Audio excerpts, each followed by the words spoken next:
সোনাকে চিন্ধু বানাকে চিন্ধু। ও বাবা, দুদিন যেতে না যেতেই আবার শাড়ি ছেড়ে চুড়িদার পরে নিয়েছো, তারপর আবার জিন্সের প্যান্ট।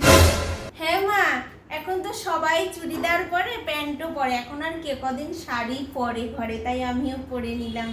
ঠিক আছে পরেছো, মাথায় ঘোমটা তো দাও। দিচ্ছি মা।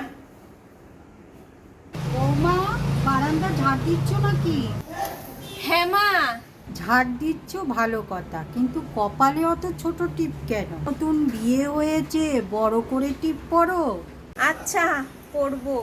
পরবো কি, এখনই পরিয়ে দিয়ে গেলাম, এরপরে যেন মনে থাকে। বল, খুব হাসির কথা বলি। হ্যাঁ শুনলাম তো। খুব হাসি হয়। বৌমা, ফোনে কথা বলছো ঠিক আছে, এত জোরে হাসছো কেন? তুমি তো অযোগ্য, পাশের বাড়ির লোক শুনতে পাবে। না মানে মা, একটা হাসির কথা বললো তো বান্ধবী, তাই হেসে ফেলেছি, এরপর থেকে আসতেই হাসবো।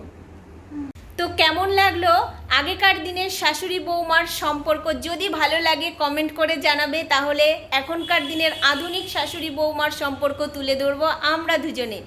ভালো লাগলে কমেন্ট করে জানিও। মামনি টাটা করে দাও। টাটা। টাটা।